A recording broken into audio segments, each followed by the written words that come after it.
Here's a t-shirt. It costs £10, but how much is it costing the environment? Everybody is waking up to the fact that the fashion industry has a problem it needs to fix. We need to act now. This is it.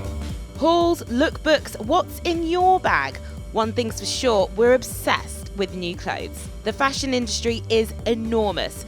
Profits, jobs, a sense of identity, new clothes do a lot for us. We buy more clothes than any other European country, and we throw away 1 million tonnes of them every year. The main culprit for this throwaway culture is the fast fashion industry, the high turnover of cheap clothes to keep up with constantly changing trends. There aren't just 4 seasons anymore, there's 52 micro seasons, so is fast fashion out of control? Well, back to our t-shirt. This one is 100% cotton. In the first place, cotton production uses a lot of water, 1 kilogram of it.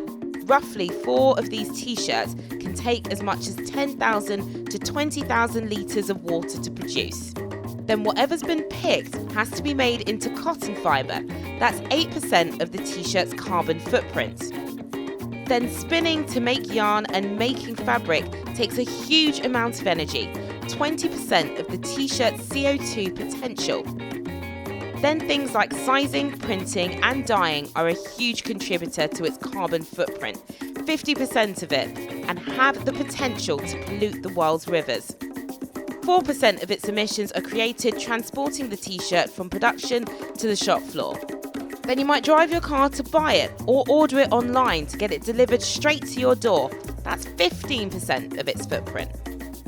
You'll wash, iron and dry it throughout its use, 3% of its total emissions. And then when you're fed up with it, you might just throw it in the bin. In total, this t-shirt has the potential to cause 2.4 kilograms of CO2. If we extract that out to all the t-shirts and other stuff being produced and bought every year, clothes are contributing around 1.2 billion tonnes of CO2 emissions. That's more than international flights and maritime shipping combined. We're going to look into how big fashion brands are trying to reduce their environmental impact. Some people have called it greenwashing.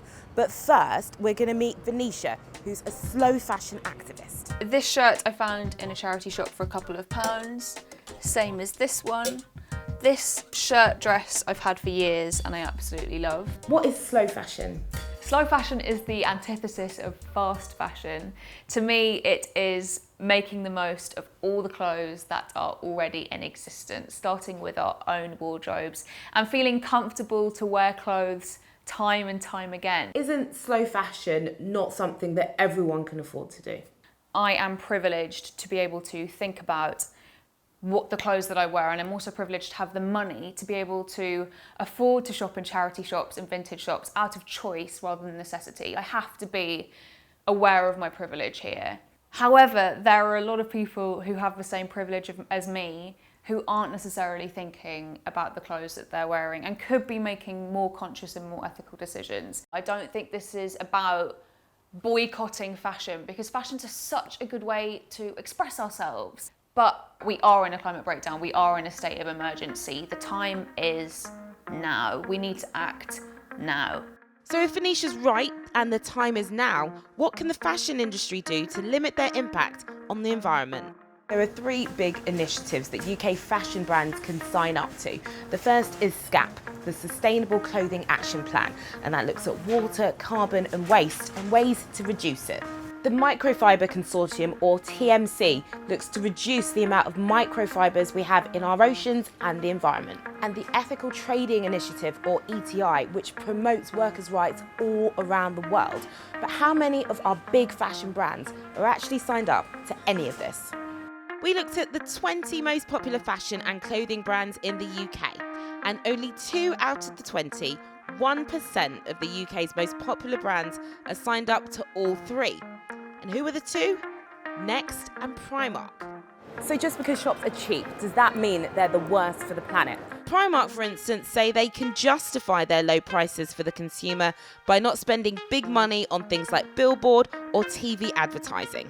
And what about designer brands? Burberry made headlines in 2018 when they admitted they burned £28 million worth of excess stock. They say they've now put a stop to that. we met up with designer Patrick Grant in his Savile Row tailors to see whether the luxury end of the market might be damaging the planet just as much as the fast fashion brands. There are many so-called luxury brands that are really all about mass consumption. I mean, is a brand really luxury if there's one in every single airport in the world and, you know, on every high street in every major city? They are as guilty of greedy malpractice as I think a lot of other people at the lower end of the spectrum are. I mean, they're using better materials, they're using more ethical labour, their clothes will last a lot longer, but certain things that they are doing are all about aggressive consumption, and things like burning excess stock we know is clearly, ethically, dubious at best. I mean, it's just wrong. The fact remains that the entire fashion industry, including both high street and designer brands, is having a huge impact on the world around us and is growing at completely unsustainable rates. Of course, we're talking mostly about environmental costs in this video, but there's also concern about the people making our clothes. There's been a history of forced labour in Uzbekistan where a huge amount of cotton is picked. Back in 2013, a clothes factory in Bangladesh collapsed, killing more than 1,000 people. And in Britain, an investigation in 2017 found that workers in some of Leicester's factories were being paid as little as £3 an hour. When it comes to the environment, some companies are starting to make a change. Here at this warehouse, you've got the likes of Very and ASOS sending their stock that doesn't sell here to be recycled. But a committee of MPs who wrote a huge report into fast fashion say it's still not enough. The Environmental Audit Committee made loads of different suggestions in here. One of them was having a ban on the industry putting any unused clothes into landfill. And another one is putting a tax on every single item of about a penny to make sure that some of the money goes into running recycling centres like this one. But the government said no to those suggestions. They say their plans already include making sure the textile and fashion industry is fully responsible for the costs of clothes that are thrown away, as well as encouraging greater reuse and recycling. But the organisation that runs the SCAP scheme we mentioned earlier, the Sustainable Clothing Action Plan, has lost 80% of its government funding since 2010. And some say that without government forcing these big fashion companies to be more environmentally friendly, little is going to change.